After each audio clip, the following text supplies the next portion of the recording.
Hola chicos, chicas, buenos días, buenas noches, allá donde estéis. Espero no herir a ningún sensible de género. Hace unos días me reunía con un par de amigos que hacía tiempo que no los veía. Uno de ellos estaba de cumpleaños. Hola Alberto, un saludo. Y me daban una noticia, me comentaban un triste suceso.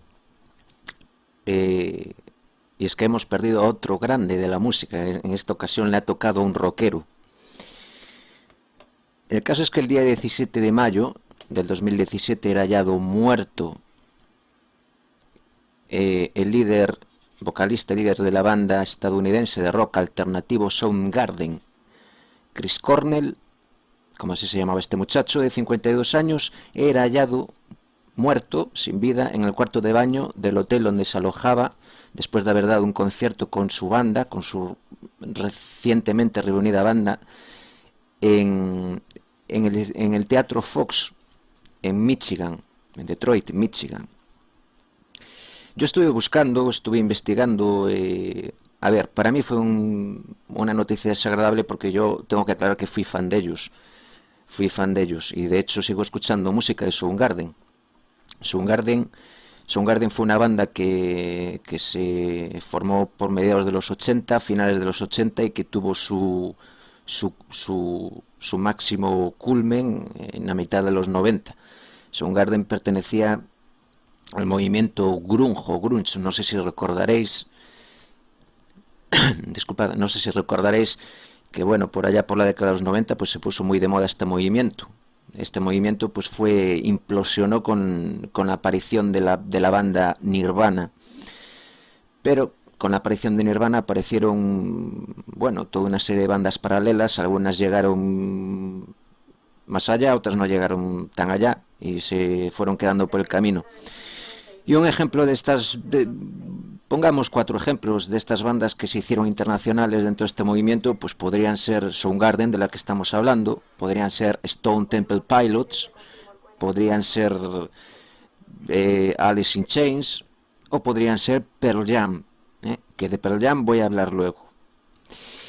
Bueno, como decía, Chris Cornell era hallado muerto en el cuarto de baño del hotel donde se alojaba. Yo estuve investigando, estuve buscando noticias y bueno, todo lo que encuentro pues son noticias oficiales, que si la investigación disculpad, ando con la voz estos días fatal, que si la investigación oficial, que si el médico la autopsia, que si patatín, que si patatán, lo que concluyen es que se suicidó.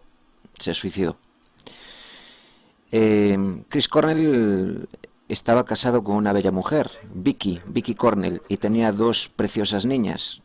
O sea, tenía una bonita familia. Si bien la familia no se pronuncia ni a favor de la hipótesis policial ni dice nada, pues bueno, la familia alega que sí que estaba tomando tranquilizantes, que se había tenido problemas con las drogas. A ver, en el mundo del rock es muy raro que alguien no tenga problemas con las drogas. Pues algunos se meten hasta aquí y otros, pues bueno, tenían un romance con y bueno, luego lo superan. Ese fue el caso de Chris. Chris no era un toxicómano al uso, ni mucho menos. No así fue el caso de líderes de otras bandas de las que he comentado, que fueron cayendo. Y bueno, pues eso es básicamente lo que hay. Quizás sea un poco pronto para sacar conclusiones porque esto sucedió hace un mes y algo. En una entrevista que le hacían poco antes de morir, bueno, él expresaba que efectivamente no se encontraba en un estado de ánimo muy bueno, que se diga. Él declaraba que estaba bastante deprimido porque, bueno, había perdido a bastantes amigos dentro del mundo de la música. Tal es el caso de Kurt Cobain, de quien era buen amigo, o también de Lane Thomas Staley, líder de la banda Alice in Chains, o Scott Weiland, el líder de la banda Stone Temple Pilots. Y bueno, como él declaró estar deprimido, pues bueno, oficialmente pues nos dicen que estaba muy mal, muy malito y bueno, después de todos estos años, porque las muertes de estas personas que acabo de nombrar no son muertes recientes, son muertes que ya sucedieron ya hace años. Pero bueno, se ve que Chris era de efectos retardados y bueno, la afectó ahora en el 2017. Entonces, pues después de volver a reunir a la banda, a su banda, eh, y después de dar un concierto en la ciudad de Detroit, pues, y sin despedirse de su bella esposa ni de sus hijos o de sus hijas, pues decide ir al cuarto de baño y ahorcarse. Bien, pero yo no comulgo con la versión oficial y os voy a explicar el por qué. No comulgo con la versión oficial. A ver, yo llevo ya bastantes años en el tema este de la conspiración, de las conspiraciones y los misterios, que a mí no me gusta llamarle conspiraciones. A mí me gusta llamarle realidades, porque son realidades. Ya digo, quitando todas las trolas que corren por ahí, que si Nibiru, que si bla bla. Bueno, bien. Soundgarden, como dije antes, como dije al principio, empezó a subir como la espuma en la década de los 90, a principios de los 90, con su aparición en la MTV. Todas las bandas que se consagran y artistas que se consagran tienen que pasar por la Masonic TV. Bien, pues eso, se hacían muy potentes sobre principios de los 90 y tal, y ya con el decaimiento del movimiento grunge, ya a finales ya de los 90, pues la banda se separó. Pero en 2012 se volvieron a unir. Bien, y aquí es donde viene lo interesante.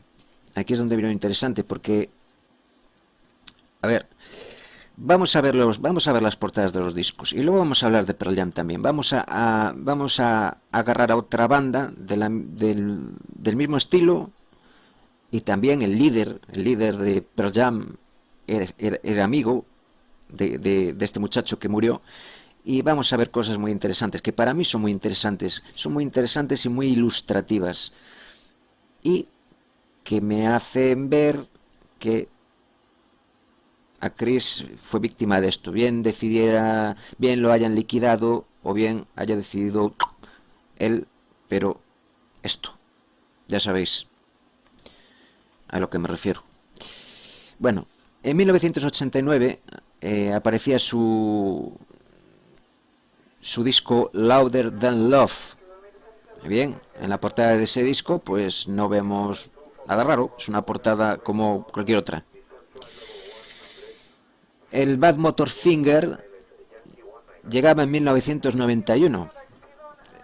En este disco, la portada de este disco, ya empezamos a ver ya algo ya extraño, ¿no? Vemos ese triángulo en el medio y vemos lo que para mí es un sol negro. Bien, en 1994 llegaba el Super Unknown, también una portada de lo más normal, una portada de un disco normal. Luego vino el Down on the Upside en 1996 y eso sería su último disco. A partir de ahí, Soundgarden se disolvía y Chris pues se embarcaba en otros proyectos, ¿no? Se embarcaba, por ejemplo, con Audioslave y con Temple of the Dog, en donde incluso participaría con otros músicos, por ejemplo con Tommy Morello, el guitarrista de los Rage Against the Machine, o donde cantaría también a dúo con Eddie Vedder, el líder de Pearl Jam. Bien, hasta ahí todo bien, pero como ya comenté, en 2012 la banda se volvía a reunir y sacaban un nuevo disco. ¿Y qué vemos en la portada de este disco? A ver. Oh, cuán diferente, ¿no? Qué cambio tan radical. He de recordaros que esta banda no es thrash metal, no es death metal, no, o sea, el contenido de sus canciones no tiene nada que ver con, con ese tema. Bien, en esta portada vemos un paisaje gélido, ¿m? Y vemos al Baphomet sobre una pila de escombros, de huesos, de escombros. Y además ni siquiera son huesos humanos, son unos huesos así como animalescos, extraños, demoníacos, monstruosos. Y si abrimos el libreto nos encontramos con esta otra imagen, que para mí es muy, muy reveladora. A ver, los que conocemos el tema de la cábala, que la investigamos, que profundizamos, sabemos que la cábala es simbología, es un lenguaje de símbolos, y quienes utilizan este lenguaje de símbolos se comunican con él. Y dentro del mundo de la música, los artistas se comunican con sus dueños, con sus jefes, a través de los símbolos, y sus jefes se comunican con ellos también a través de estos símbolos. Y bien, lo que yo puedo ver aquí es el Baphomet, esa Y, que es la cornamenta, es el Baphomet, flanqueado por dos líneas verticales, que puede interpretarse como el número 11, o las columnas de Salomón. Y luego por encima, ¿qué vemos? Una X en horizontal, que para mí simplemente es un tachón. Y ahora esta es mi opinión, es mi decodificación, es mi forma que yo tengo de leer entre líneas estos mensajes, ¿no?, que se dan y tal. Y es que aquí es donde Chris Cornell o Soundgarden dijeron: no vamos a pasar por el aro, no vamos a pasar por aquí, no. Y es por lo que digo que es a causa de esto que Chris, con su fantástica voz de casi 4 octavas de registro, pues se ha ido.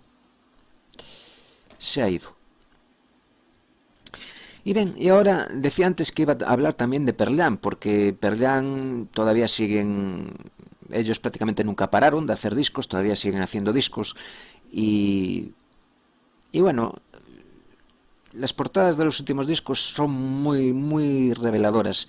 Pero vamos a ver primero las portadas de los discos de los 90, de los primeros discos de ellos.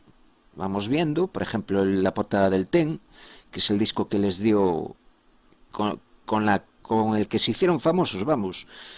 Vemos la portada del Vitalogy, o vemos la portada del Versus. Como podéis ver, son portadas muy normales, no hay nada del otro mundo. Y seguimos viendo alguna portada más y tal, hasta que llegamos a los últimos discos. Llegamos al Lightning Bolt y al Sirens. ¿Y qué es lo que vemos?